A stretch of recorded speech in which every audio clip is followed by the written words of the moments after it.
At 6:15 on July 30th, 1943, Staff Sergeant Michael Aruth crawled into the tail gunner's position of B-17 Tandleo at RAF Kimbolton.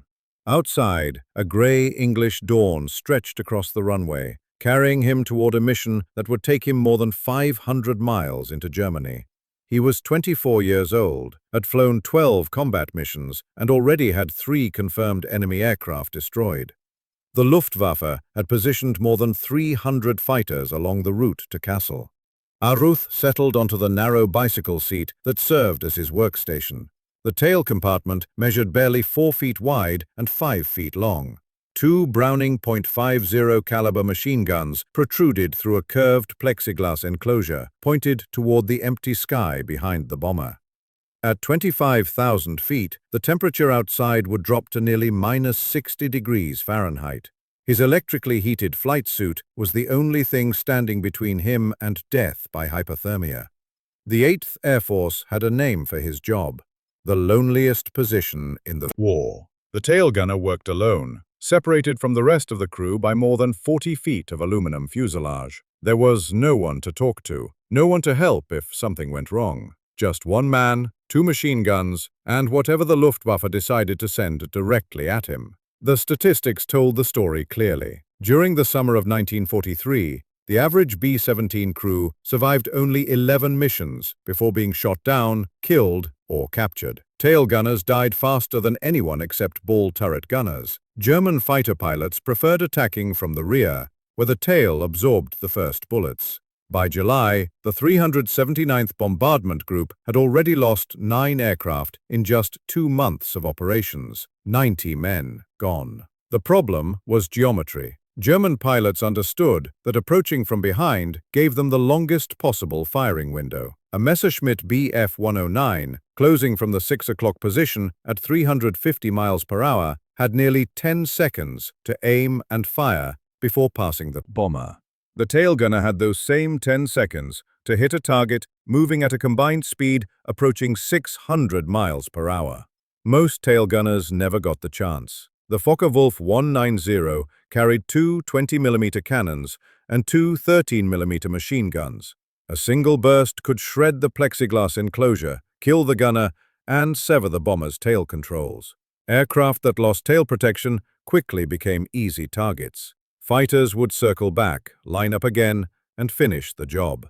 Standard Army Air Force's gunnery doctrine instructed tail gunners to wait, conserve ammunition, fire only at ranges under 300 yards. In theory, it made sense. In combat, 300 yards meant the enemy was already shooting. By the time a tail gunner opened fire, he might already be dead. Aruth had seen it happen. On his 6th mission, a B-17 flying off Tandleo's right wing took a direct hit to the tail. The gunner never fired a shot. The German fighter came in fast, guns blazing, and the first rounds punched through the plexiglass before the American could react. The bomber dropped out of formation, trailing smoke. 8 parachutes appeared. The tail gunner was not among them. Official doctrine demanded patience. Aruth questioned everything about it. German pilots attacked from maximum range because they knew American gunners would hold fire. The Luftwaffe had studied the manuals. They exploited the rules like a roadmap. If American gunners waited, German fighters could shoot first. Aruth decided that doctrine was getting tail gunners killed. Aruth understood the enemy's logic. German pilots attacked from long range because they knew American gunners were trained to hold their fire. By the time the tail gunner finally pulled the trigger, the fighter was already within lethal range. The Luftwaffe had turned American restraint into a weapon. If doctrine was getting men killed, then doctrine needed to be challenged. Before dawn, 186 B-17s lifted off from airfields across eastern England. 123 P-47 Thunderbolts formed up as escorts, but fuel limitations meant the fighters would only accompany the bombers part of the way. Over Belgium, the escorts would turn back. From there, the bombers would fly the final 200 miles to Kassel alone. Aruth checked his ammunition belts. 400 rounds per gun, 800 total. The manual said it was sufficient for a standard mission. Aruth had already decided the manual was wrong about almost everything else. By noon, he would find out whether he was right.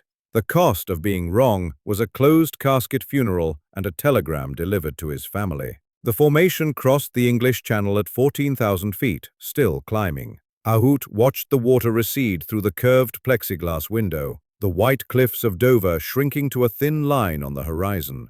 Ahead lay occupied France, then Belgium, and finally the heart of Nazi Germany. The P-47s held position around the bomber stream. Their presence meant temporary safety. But Aruth knew the arithmetic. The Thunderbolts carried enough fuel for roughly 90 minutes of combat flying. The mission would take 6 hours. For most of the journey, the bombers would be alone. During his first missions, Aruth had followed doctrine. He waited for fighters to close in. He aimed carefully. He fired short, controlled bursts. He conserved ammunition exactly as he had been taught. The instructors at gunnery school had drilled the lesson relentlessly. Ammunition was limited.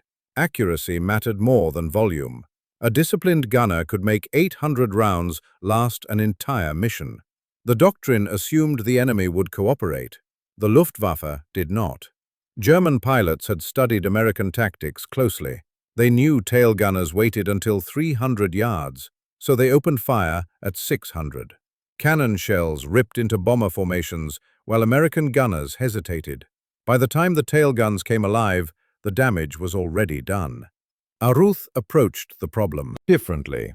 A Focke-Wulf 190 at 600 yards was not a difficult target. It flew straight toward him, nose pointed directly at his position, presenting the largest possible profile. The closing speed meant the apparent size doubled every few seconds. A gunner who fired early could walk his tracers onto the target, adjusting aim as the range collapsed. The risk was ammunition. 800 rounds sounded generous until divided by the number of potential attacks. A single mission might see 15, 20, even 30 separate passes. At 50 rounds per burst, the numbers turned unforgiving. A gunner who fired too early could run dry before the mission ended. Aruth accepted the trade. A gunner who conserved ammunition but died on the third attack had made a poor bargain. Survival depended on disrupting the enemy before the attack succeeded. If that meant running low on bullets, he would deal with that problem later. Dead men had no use for reserve ammunition. His first real test came during a raid on submarine pens at Saint-Nazaire in June. 2 Bf-109s approached from low 6 o'clock, the classic tail attack. Standard doctrine said to wait. Aruth opened fire at 700 yards. The tracers arced outward, falling short at first, then climbing toward the lead fighter. The German pilot saw the fire coming and broke off immediately, diving away before reaching effective cannon range. His wingman followed. Neither aircraft scored a hit on Tandlio. After landing, the crew chief questioned Aruth. The ammunition count showed nearly 200 rounds expended in a single engagement. At that rate, he would be empty long before reaching targets deep inside Germany. Aruth explained his reasoning. The crew chief remained unconvinced. Other tail gunners heard about the incident. Some called it reckless. Long-range fire violated everything they had been taught. The training manuals existed for a reason. Aruth, they said, was gambling with his crew's lives. But Tandlio kept coming home. Mission after mission, the bomber returned to Kimbolton with its crew intact. Other aircraft in the 527 Squadron were not so fortunate. By mid-July, 3 bombers had already been lost, 30 men gone. Now, on July 30th, as the formation crossed into Belgium, Aruth watched the P-47 escorts waggle their wings and peel away toward England. Fuel gauges dictated the decision. The bombers pressed on alone. Somewhere ahead, hundreds of German fighters were waiting. Aruth would need every round he had, and enough time to use them. The first fighters appeared at 11:42, climbing from the southeast in loose groups of 4. Aruth counted 8 aircraft, then 12, then stopped counting. The sky behind Tandlio filled with black crosses and yellow noses as more fighters rose to meet the bomber stream. The lead fighter began its attack from high 6 o'clock, diving toward the formation at nearly 400 miles per hour. Aruth tracked it through his gun sight, watching the wings grow wider with each passing second. At 800 yards, he squeezed both triggers. The twin Brownings erupted, sending bright streams of tracers into the empty air behind the diving fighter. The first rounds fell short. Aruth adjusted his aim, walking the fire upward as the range closed. At 600 yards, the tracers struck home. Bright flashes rippled across the Messerschmitt's engine cowling. The pilot broke hard to the right, smoke trailing behind him. The fighter never completed its firing pass, spiraling downward into the cloud layer below. Aruth had no time to watch. A second attacker was already closing, flying lower, trying to slip beneath the arc of the tail guns. The angle forced Aruth to depress his weapons nearly to their mechanical limit. He fired anyway, sending a long burst toward the approaching fighter. The Focke-Wulf pilot flinched, pulling up early and firing his cannons harmlessly into the sky above Tandleo. The attack failed. The assaults continued without pause. For 47 minutes, German fighters slashed through the formation in relentless waves. They targeted damaged bombers and isolated aircraft, pressing every weakness they could find. Aruth fired at every fighter that entered effective range, burning ammunition at nearly 3 times the recommended rate. His gun barrels glowed red. At 12:29, a Bf-109 approached directly from astern, flying straight and level. The pilot showed either extraordinary courage or fatal miscalculation. Aruth centered the fighter in his sight and held both triggers down. For 6 continuous seconds, the Brownings hammered, pouring more than 100 rounds into the oncoming aircraft. The Messerschmitt disintegrated. The engine tore free from the fuselage. The wings folded backward. What remained tumbled past Tandleo, close enough for Aruth to glimpse the empty cockpit. Whether the pilot had bailed out or died at the controls, Aruth would never know. 2 confirmed kills. Ammunition remaining, 180 rounds. At 12:51, the formation reached Kassel and began its bombing run. For 11 minutes, the bombers flew straight and level, unable to maneuver as the bombardiers aligned their sights. The Luftwaffe recognized the moment for what it was, the bombers' most vulnerable phase. The attacks intensified. A Focke-Wulf 190 dove on Tandleo from the 5 o'clock position. Aruth swung his guns and fired a short burst. The rounds struck the fighter's wing root, but the pilot kept coming. Cannon shells tore through the tail section. Aruth felt the impacts before he felt the pain. Fragments of 20mm shell shattered the plexiglass, ripping through his heated suit and embedding themselves in his left arm and shoulder. Hydraulic fluid sprayed across the compartment. His left gun jammed instantly. He kept firing with the right gun. One-handed and bleeding, Aruth tracked the damaged fighter as it pulled away. A final burst caught the aircraft's tail assembly. The Focke-Wulf snap-rolled and plunged toward the ground. His 3rd kill of the mission. The intercom crackled with voices, damage reports, flak warnings, shouted questions. Aruth tried to respond, but his mouth was dry. Blood pooled on the floor of the compartment, freezing almost instantly in the sub-zero air. Ammunition expended, more than 400 rounds. Rounds remaining, 63. 3 enemy fighters destroyed, and the mission was only half over. Tandleo still had to fly more than 250 miles back to England through the same gauntlet that had nearly killed him on the way in. Aruth wrapped a scarf around his wounded arm and waited for the next attack. The return flight began at 13:04. Tandleo turned west with the rest of the formation, leaving Kassel burning beneath a towering column of black smoke. Aruth stayed at his position, scanning the sky through blood-smeared plexiglass as the bomber limped back toward occupied France. The Luftwaffe was not finished. German fighters regrouped over Belgium, positioning themselves along the bomber stream's outbound route. Fresh aircraft replaced those lost during the morning attacks. The second gauntlet promised to be just as dangerous as the first. Aruth's left arm had gone numb from cold and blood loss. His jammed gun was useless. The feed mechanism shattered by the same shell fragments that had wounded him. He now had a single functioning weapon and just 63 rounds of ammunition to cover more than 250 miles of hostile airspace. The math demanded restraint. With 63 rounds, he could afford perhaps 3 engagements of 20 rounds each. Every trigger pull had to matter. The luxury of suppressive fire was gone.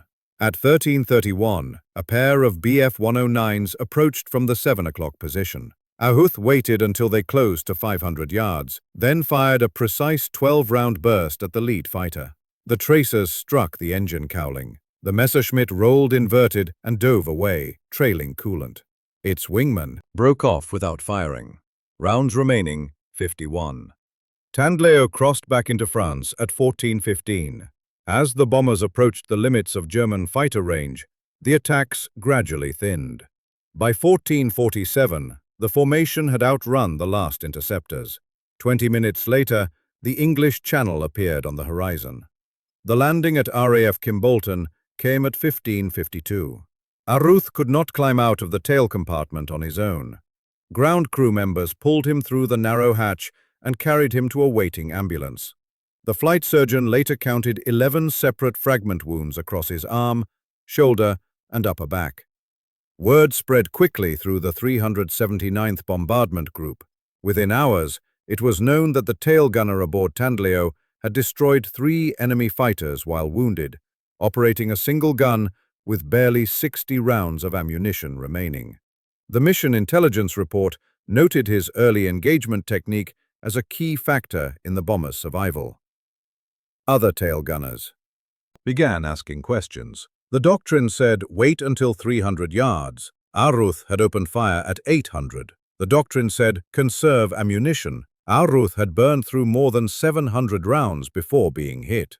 The doctrine produced dead gunners. Aruth was still alive. The squadron gunnery officer reviewed the combat footage from Tandleo's gun camera. The film showed tracers reaching far beyond standard engagement ranges, forcing German pilots to break off or maneuver before establishing stable firing platforms. Early fire disrupted coordinated attacks and reduced hits on the bomber. By mid-August, 3 other tail gunners in the squadron had adopted variations of Aruth's technique. Their aircraft returned with less damage. Their survival rates improved. The correlation was impossible to ignore. A preliminary report reached the 379th Group commander on September 1st. The data suggested that aggressive early fire significantly reduced bomber losses by disrupting fighter attacks before they could fully develop.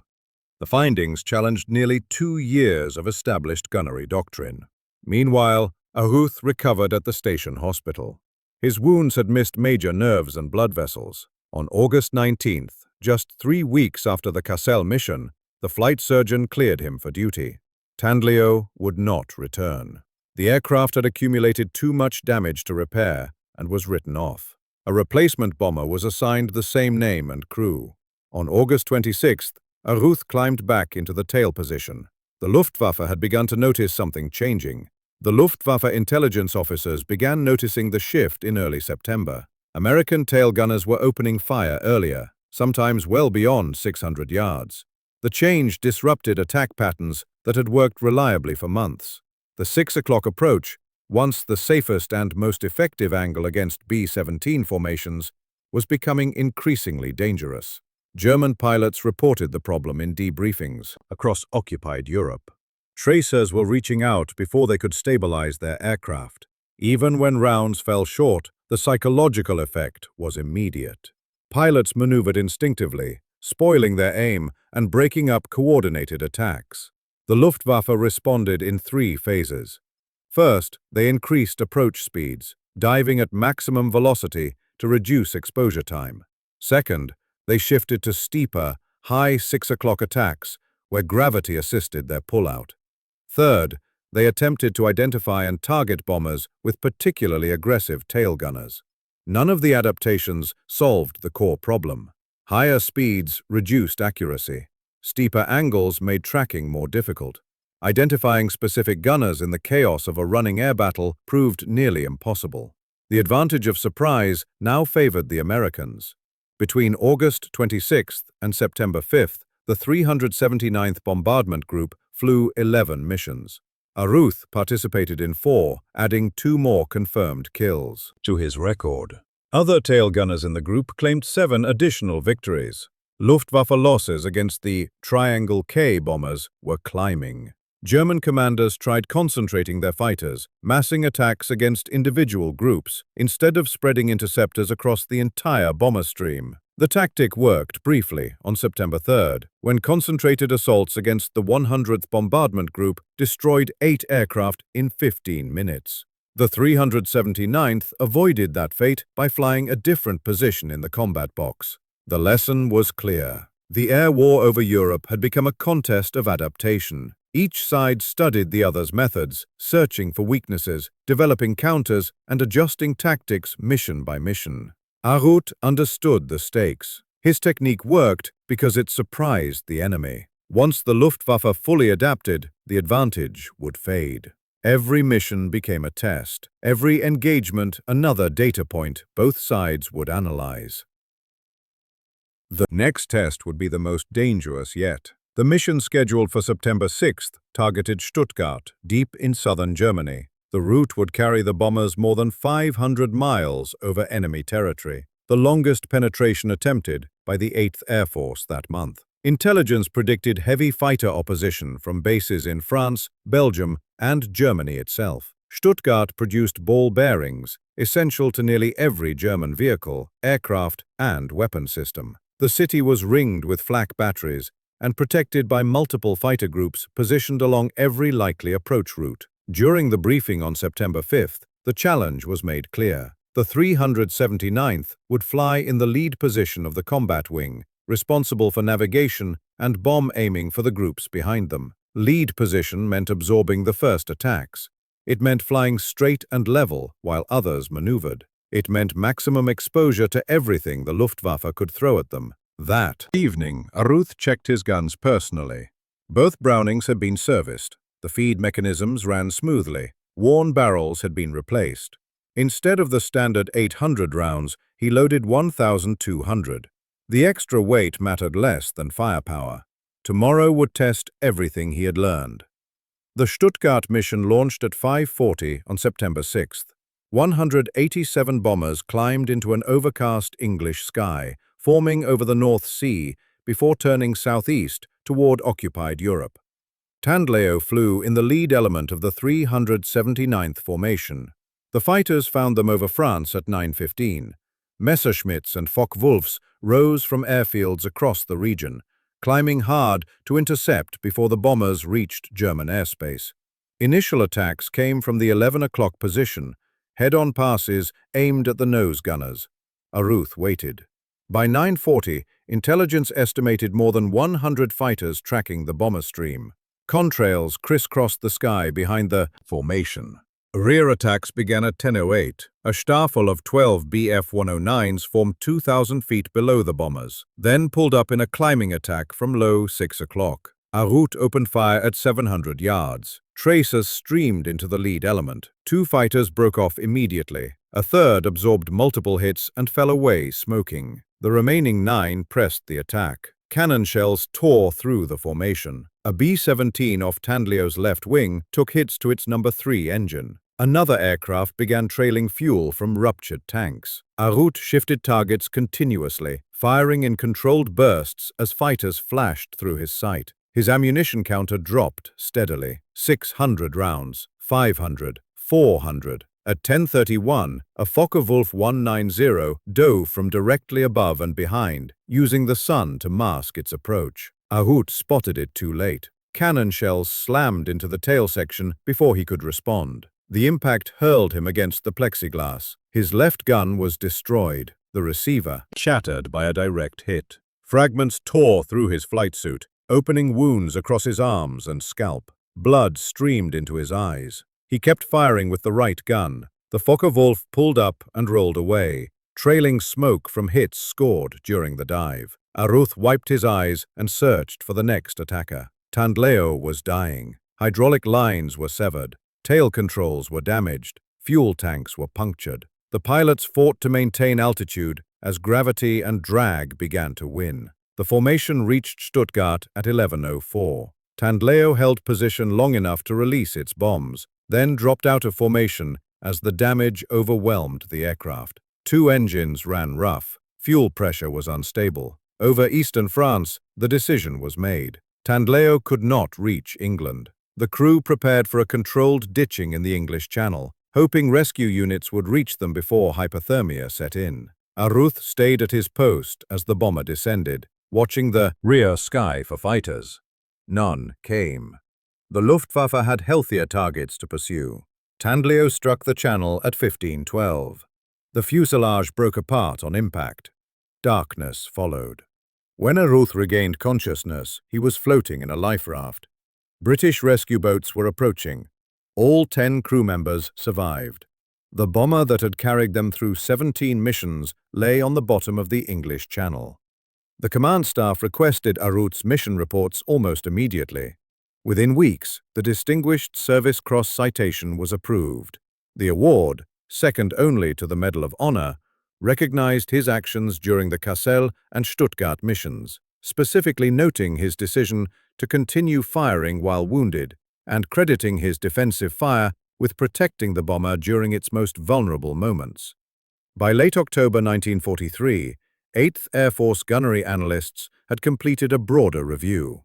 The study covered 14 bomber groups over 3 months of combat operations. The conclusions challenged assumptions that had governed American air combat since 1942. Tail gunners who engaged enemy fighters beyond 500 yards showed measurably higher survival rates. Early fire disrupted coordinated attacks, forcing German pilots to maneuver defensively instead of establishing stable firing platforms. Ammunition expenditure increased, but the trade favored survival. Brigadier General Frederick Anderson personally reviewed the findings. The implications extended beyond individual aircraft. If coordinated early fire across multiple bombers could break up mass fighter attacks, defensive doctrine itself required revision. The policy change came quietly in November. New gunnery guidelines authorized tail gunners to engage at extended ranges when tactical conditions allowed. The language was cautious, but the meaning was unmistakable. The method that had kept Aruth alive was becoming official doctrine. Aruth never saw the change fully take hold. Head injuries from the Stuttgart ditching proved more serious than initially believed. Although he returned to flight status briefly, recurring headaches and vision problems eventually grounded him permanently. His final combat record stood at 17 confirmed kills with 4 additional probables, placing him among the highest-scoring bomber gunners in the 8th Air Force. Additional decorations followed. The Distinguished Flying Cross recognized his sustained combat performance. 2 air medals with oak leaf clusters acknowledged multiple combat missions. The Purple Heart marked the wounds he carried for the rest of his life. The 379th Bombardment Group continued flying through the winter of 1943, the invasion summer of 1944, and the final campaigns of 1945. The tactics Aruth helped pioneer spread throughout 8th Air Force. Bomber loss rates declined through 1944, partly due to long-range fighter escorts and improved aircraft survivability. But defensive gunnery played a role as well. Captured Luftwaffe pilots later confirmed the shift. Interrogation reports described the increasing danger of rear hemisphere attacks against American formations. The easy kills of early 1943 became progressively harder to achieve. Many German pilots abandoned tail approaches entirely, favoring head-on attacks despite the increased risk. Aruth returned to the United States in early 1944 and was assigned to gunnery training. He spent the remainder of the war teaching new crews the techniques that had kept him alive. His students carried those lessons into combat over Europe, the Pacific, and every theater where American bombers faced enemy fighters. After the war, Aruth surprised those who knew him by remaining in uniform. He transferred to the newly formed United States Air Force in 1947 and served another 15 years, retiring in 1962 at the rank of Master Sergeant. The man who survived the deadliest skies over Europe chose to continue serving, believing the experience he had carried was still needed. His post-service life was quiet. He married, raised a family, and rarely spoke about the war. His medals stayed in a drawer. Like many veterans of his generation, he believed the experience could not be explained, only endured. Tandlio's navigator, Elmer Bendiner, took a different path. He became a writer and later published The Fall of Fortresses, preserving the crew's experiences and ensuring their story was not lost to time. Michael Aruth passed away on February 15, 1990, at the age of 70. He was laid to rest at the National Memorial Cemetery of Arizona. His headstone lists his rank and service, but not the fighters he destroyed, the crews he protected, or the doctrine he helped reshape. Military cemeteries are filled with such silences. The mighty 8th Air Force Museum in Savannah, Georgia, preserves the records of the 379th Bombardment Group, including mission reports documenting Aruth's combat record. Through those documents, evolution of bomber defensive doctrine can still be traced. The B-17 tail gunner position no longer exists. The aircraft that carried men like Aruth into combat are now museum pieces. But the lesson remains. When doctrine fails and lives are lost, courage sometimes means challenging what everyone else accepts. Michael Aruth did exactly that. If this story mattered to you, support the mission here at World History Retold. Every like helps these forgotten stories reach more people. Subscribe and turn on notifications. We uncover real history, real people, and real moments that shaped the world. Drop a comment and tell us where you're watching from. If someone in your family served, let us know. These stories live on because you're here to hear them. Thank you for watching, and thank you for helping make sure Michael Aruth is remembered.